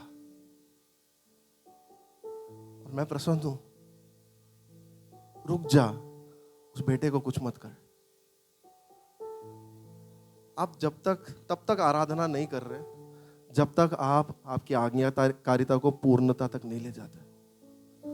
जब जो चीज परमेश्वर ने आपसे मांगा है उसे देने के लिए जब तक अपने हाथों को खोलकर उसके हाथ में दे नहीं देते तब तक आपकी आराधना पूरी नहीं होती। अब्राहम और इसहाक के लिए परमेश्वर ने एक मेढ़े को वहां तैयार किया था। इसहाक को बलिदान करने की जरूरत नहीं पड़ी, उस मेढ़े को वहां पर बलिदान किया। पर जब अपने बेटे की बारी आई तब पिता परमेश्वर ने उसे नहीं बख्शा, उसने उसे हमारे लिए दे दिया। अब्राहम के लिए और इसहाक के लिए मेढ़ा तैयार था, मेरे और आपके लिए उसने अपने पुत्र को नहीं बख्शा, उसने उसे दिल खोलकर दे दिया। क्या कह सकते हैं हम उसको इसके प्रति? क्या हमारी आराधना केवल गीतों से है? क्या हमारी आराधना एक खाली हाथों से की जा सकती है? क्या हमारी आराधना केवल आधे घंटे की इस आराधना की गीतों की सेवकाई में हमारी आराधना पूरी हो सकती है?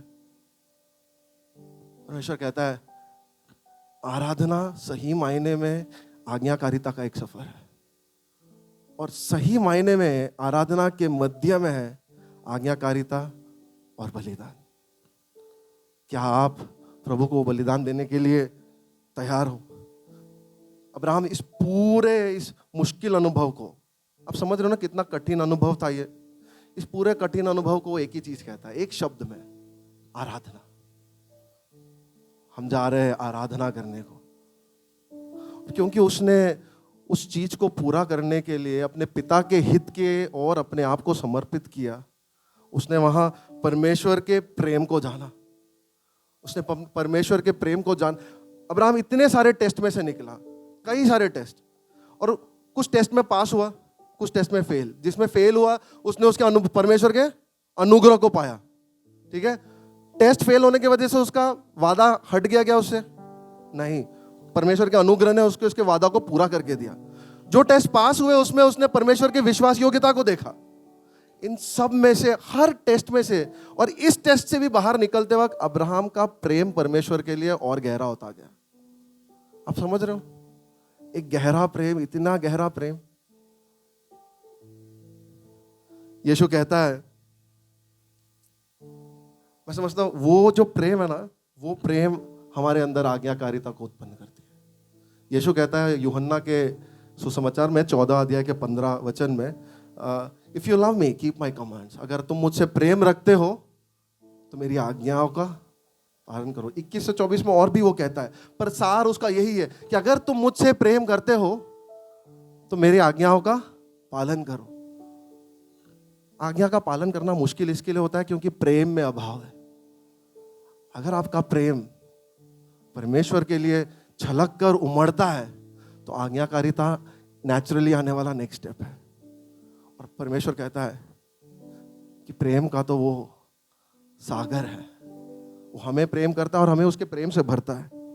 हर टेस्ट में से अब्राहम जिस तरह परमेश्वर के गहरे प्रेम को समझने लगा, हमारे जीवन में जब परमेश्वर हमें हर पीड़ाओं से, हर टेस्ट से जब ले जाता है, वो उसके प्रेम से हमें और गहरा बांधता है, हमारे अंदर एक गहरी प्रेम लाता है और वो हमें आज्ञाकारिता की ओर बढ़ाती है। मैं चाहता हूं जब हम हमारे यहाँ स्थानों पर हैं, हमारे नजरों को परमेश्वर की ओर लगाए। ऐसी एक आराधना जो परमेश्वर चाहता है, जो केवल गीत से नहीं पर हमारे जीवन के द्वारा पूरी होती है।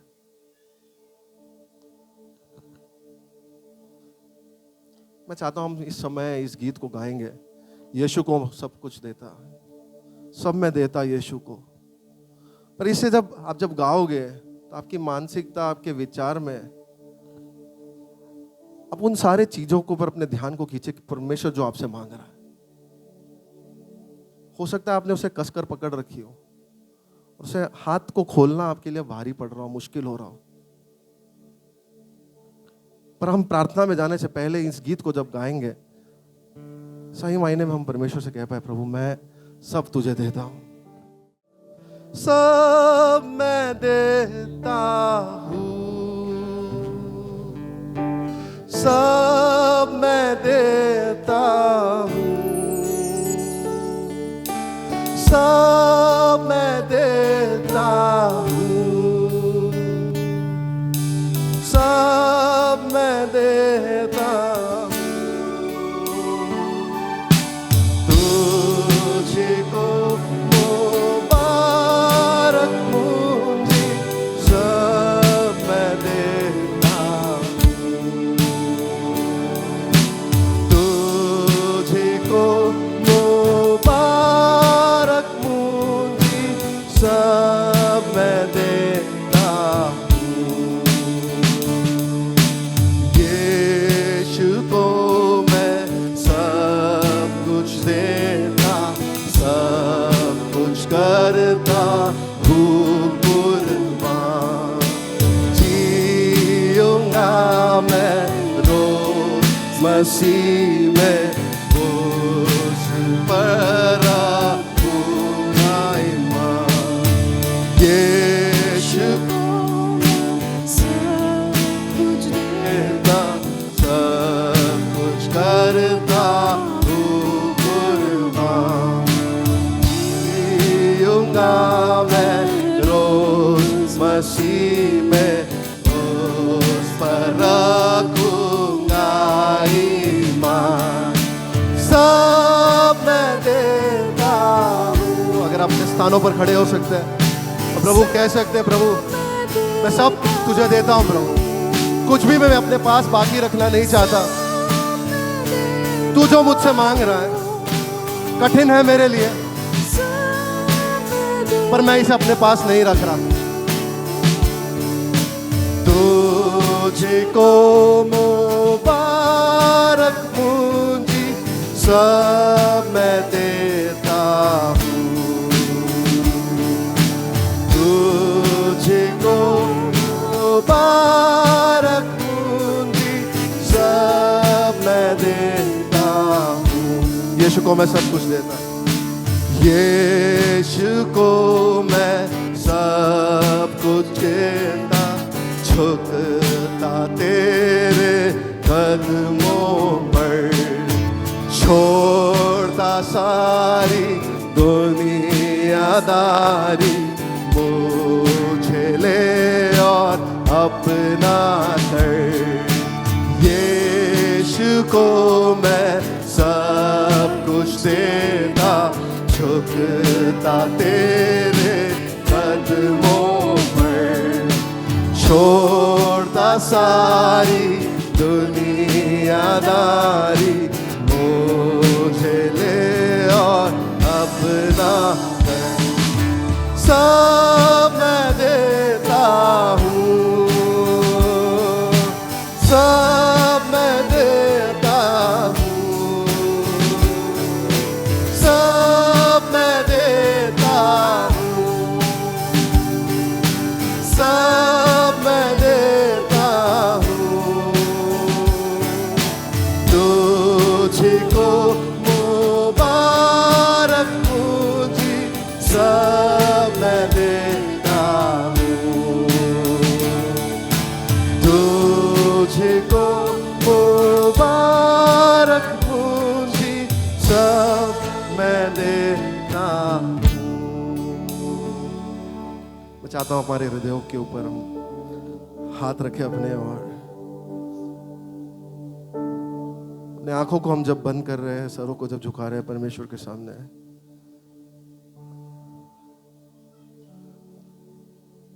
किस चीज की ओर प्रभु हमारे ध्यान को खींच रहा है, किस बात की ओर प्रभु हमसे उसकी मांग रख रहा है। आप जानते हो क्या वो मांग रहा है? क्या उसे आपकी मुट्ठी को आप खोल कर उसके हवाले कर सकते हो? आराधना तब तक पूरी नहीं होती जब तक उसने जो आपसे मांगा है वो आप उसे नहीं देते। तब तक केवल औपचारिकता के लिए हम गीत गाकर निकल सकते हैं, पर क्या हम सही मायने में आराधना जीवित बलिदानों के समान हमारी आराधना उसके सामने भेंट में दे सकते हैं? प्रभु, मैं प्रार्थना करता हूँ मेरे भाई बहन के लिए प्रभु, मैं अपने लिए प्रार्थना करता हूँ परमेश्वर पिता, कि तू तेरे हिम्मत, तेरे प्रेम से इस प्रकार भर प्रभु, कि जिन चीज़ों को छोड़ना मेरे लिए मुश्किल है प्रभु, जिन चीज़ों को मैंने तुझसे भी ज्यादा प्यार किया है प्रभु, भले कितनी अच्छी हो, भले तेरे वादे के हिसाब से हो प्रभु, पर अगर मैंने तेरे से ज्यादा स्थान उन बातों को दिया है प्रभु, तो मैं तुझसे माफी मांगता हूं प्रभु। आज जब तू मुझे बता रहा है प्रभु, मैं अपनी मुट्ठी खोलता हूं, तेरे हाथों में देता हूं प्रभु। प्रभु मदद कर हमारी कि हम भटक ना जाए हमारे इस सफर में। ये सब कुछ जो हम हासिल करेंगे, हम जो भी यहाँ पाएंगे, जो भी तरक्कियाँ, जो भी आशीषें हमें मिलेगी प्रभु, वो सब फीके पड़ जाएंगे प्रभु, अगर हमने अनंतता में तुझे नहीं पाया तो प्रभु। अनंतता में हमने अगर तेरे साथ को खो दिया तो प्रभु, यहाँ पाई हर चीज व्यर्थ है प्रभु। मैं नहीं चाहता मेरी आराधना व्यर्थ में जाए प्रभु। मदद कर, हमारी अगुवाई कर परमेश्वर पिता, तेरे हिम्मत से भर। पवित्र आत्मा, जब तू ये सब चीजें बता रहा है हमें, मदद कर हमें कि इसे तेरे हाथों में हम सौंपे। धन्यवाद प्रभु, आराधना को हमारे जीवन में आज्ञाकारिता के एक सफर के समान देखने के लिए तो हमें मदद कर प्रभु। मदद कर कि हम खाली हाथ कभी तेरे पास ना आए प्रभु। सब कुछ तूने दिया है परमेश्वर पिता, पर तू अगर मेरे सबसे प्यारी चीज मुझसे मांगता है तो प्रभु मैं तुझे देना चाहता हूं। धन्यवाद तेरे उस क्रूस के बड़े बलिदान के लिए प्रभु। तू मुझे याद दिला रहा है, तू मुझे बता रहा है, अगर आप में से कोई है जिन्होंने अपने जीवन यीशु को नहीं दिया है, और अगर प्रभु आप आज से बात कर रहा है और याद दिला रहा है कि देख मैंने तेरे लिए उस क्रूस का बलिदान लिया था, ये मौका आपके लिए भी मैं देना चाहता हूं। प्रभु के प्रेम को आप स्वीकार कर सकते हैं। इसहाक को प्रभु ने बख्शा, पर अपने खुद के पुत्र को उसने नहीं, परमेश्वर ने नहीं बख्शा, उसने मेरे लिए और आपके लिए दे दिया।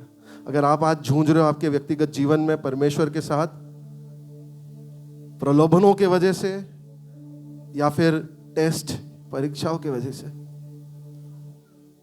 क्रूस पे बहा उसका लहू हमें वापस बुलाता है और कहता है मैं तुझे शुद्ध करने के लिए सक्षम हूं, मेरे में सामर्थ है, मैं तुझे नया बना सकता हूं।